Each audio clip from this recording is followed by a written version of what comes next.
दिनेश कार्की जी, नेपाल से। राधे राधे। राधे राधे महाराज जी। महाराज जी, भक्त अपने मन के हर प्रश्न और संशयों का त्याग कैसे करे? रह ही नहीं जाता है। अब जब भक्त बन जाएगा तो मनुष्य अपने संशयों का त्याग कैसे करे, ये तो प्रश्न बनता है। लेकिन भक्त भगवान में जब चित्त जोड़ दिया तो संशय कैसे रह सकता है। भक्त शब्द बहुत गरिमामय है, महिमामय है।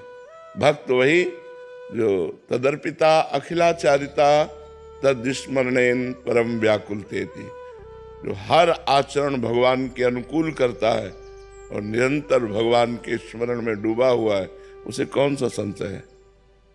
हमारे जीवन में कभी कोई प्रश्न नहीं उठा, हमने कभी किसी से प्रश्न नहीं किया, अपने लिए कभी कुछ नहीं प्रश्न, कोई प्रश्न नहीं उठा। गुरु कृपा से कभी कोई ऐसी बात कही तो उसी बात को पुष्ट करने के लिए उसमें प्रश्न किया हो तो किया हो, नहीं कभी कोई प्रश्न नहीं उठा।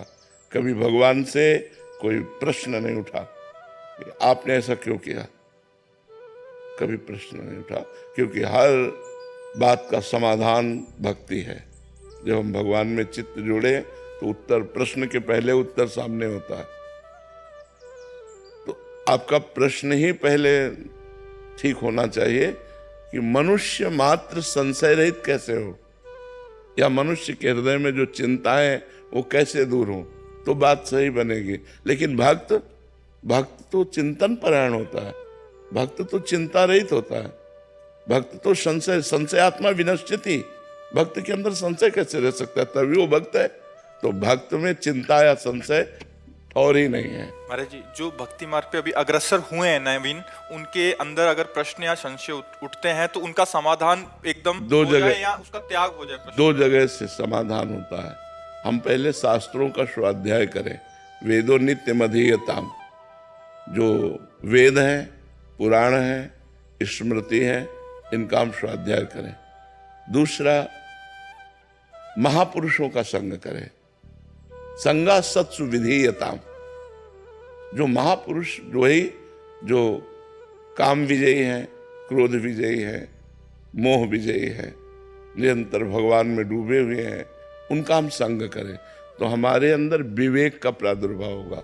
बिन सत्संग विवेक न होई, राम कृपा बिन सुलभ न सोई।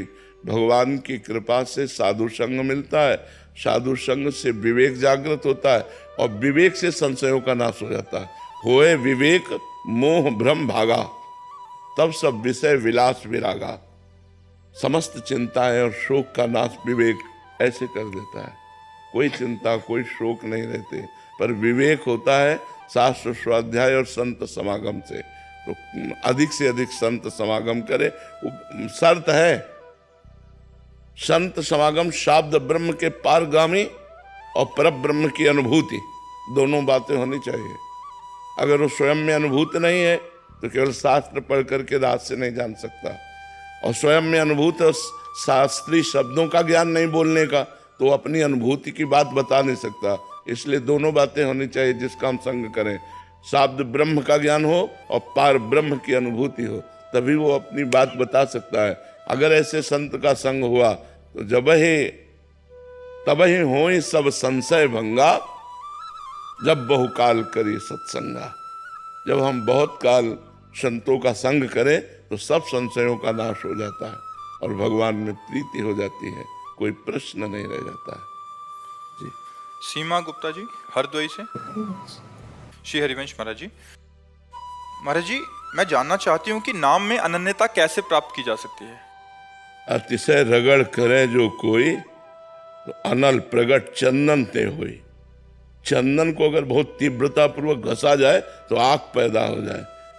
तो हम अगर नाम और जिह्वा दोनों की रगड़न चलनी चाहिए, राधा राधा राधा राधा राधा राधा, तो इससे ज्ञानाग्नि प्रकट हो जाएगी। जब ज्ञानाग्नि प्रकट होगी तो जो विक्षेप है, मल है, आवरण है, वो भस्म हो जाएगा। जो हमारा बार बार विषयों के प्रति मन का जाना, भोगों में सुख बुद्धि होना, संसार में महत्व बुद्धि होना, यही तो बार बार भजन में विक्षेप पहुंचाती है। और जहाँ ये सब नष्ट हुई तो अव्यावृत भजनात्, अखंड भजन, एक तैल धारावत भगवान का सतत स्मरण होता रहता है। तो हमें अपनी जिह्वा से निरंतर नाम रटना है। नाम रटने से सब ज्ञान प्रकट हो जाएगा। विश्वास करो, अन्य साधन बने तो करो, नहीं तो नाम जप करो। राधा राधा राधा, राम राम राम राम, कृष्ण कृष्ण कृष्ण कृष्ण। देखो परमानंद की धारा हृदय में बह जाएगी और लौकिक और पारलौकिक सब सुखों का अधिकार आपको प्राप्त हो जाएगा, क्योंकि पाप नष्ट होते ही सब सुखों का प्रादुर्भाव हो जाता है। महाराज जी, पर प्रारंभिक अवस्था में नाम जप से बहुत जलन पैदा होती है हृदय। हाँ, तो सहे ना उसको। सहत सहत बाढ़ है भगति, गृह तन गुरु हितगार। जब हम जानते हैं कि हमारे फोड़ा या ऑपरेशन होगा, महीनों टाका सूखेगा, कष्ट होगा, लेकिन हम पैसा देकर ऑपरेशन कराते हैं कि हम आगामी दुख से बचकर सुख को प्राप्त हो जाए। तो हमारे जो पाप रूपी फोड़ा है उसका ऑपरेशन भगवान नाम करेगा। नाम संकीर्तनम यस्य सर्व पाप प्रणाशनम। तो जब पाप नष्ट होता है तो हृदय जलता है, क्योंकि उसका ताप होता है। जब हृदय जलता है, निष्पाप होता है, नाम में प्रीति होती है, तब हृदय आनंद से नाच उठता है। पायो जी पायो मैंने राम रतन धन पायो। मीरा जी नाच नाच के कह रहे, वस्तु अमोलक दी मेरे सतगुरु, निस दिन बढ़त सवायो। पायो जी पायो मैंने राम रतन धन पायो। तो नाम जप करे और सहन शक्ति रखे। भगवत मार्ग में सहनशील ही आगे बढ़ पाता है, नहीं तो काम क्रोध लोभ मोह मद मत्सर ये 6 शत्रु उसके सद्विचारों का अपहरण करके असद विचार पैदा करते हैं। अगर हम सहनशील नहीं हैं तो टूट जाएंगे, नष्ट हो जाएंगे, पतित हो जाएंगे, और फिर अच्छा नहीं लगेगा ये भगवत मार्ग। जब पाप बनने लगते हैं तो ये मार्ग अच्छा नहीं लगता। पापवंत कर सहज स्वभाव, भजन मोर तेहि भाव न काऊ। जो पे दुष्ट हृदय सोई होई, मोरे सन्मुख आओ कि सोई। भगवान की सन्मुखता दुष्टता में नहीं होती, सज्जनता में होती है। इसलिए हम नाम जप करके जो हमारे हृदय में ताप आए उसे सहना चाहिए। वही भगवत मार्ग का प्रतीक होता है। यम ही न व्यथ्यन्ते ते पुरुषम पुरुषर्षभ, सम दुखा सुखाधीरम स्वमृतत्वाय कल्पते। वो अमृत पद का अधिकारी हो जाता है जो व्यथित नहीं होता। काम का वेग, क्रोध का वेग, भूख का वेग, बहुत प्रकार के वेग हैं जो हमारे अंदर जलन पैदा करते हैं। और नाम जप करते हुए जो हमारे अंदर ताप पैदा होता है, तप से ही तो पवित्र होता है हृदय। तो उस ताप को सहना है, इन व्यथाओं को सहना है। जो सहन कर गया वो महात्मा हो गया, चाहे गृहस्थ हो, चाहे स्त्री हो, चाहे पुरुष हो। और जो टूट गया वो विषयी पुरुष हो गया, बिखर गया। राधे राधे मेरे प्रिय मित्रों, तो हम इस चैनल के माध्यम से महाराज जी के ऑफिशियल चैनल, इस चैनल के माध्यम से कुछ महाराज जी के ऑफिशियल चैनल पहुंचाने का एक छोटा सा प्रयास कर रहे हैं आप तक पहुंचाने का। वीडियो को एक छोटा सा प्रयास, मैं आशा करता हूं कि आप निरंतर राधा नाम जाप देखें प्रयास, मैं आशा करता हूं कि आप निरंतर राधा नाम जाप बदलाव प्रयास कर रहे होंगे और राधा वल्लभ श्री हरिवंश बदलाव देख रहे होंगे।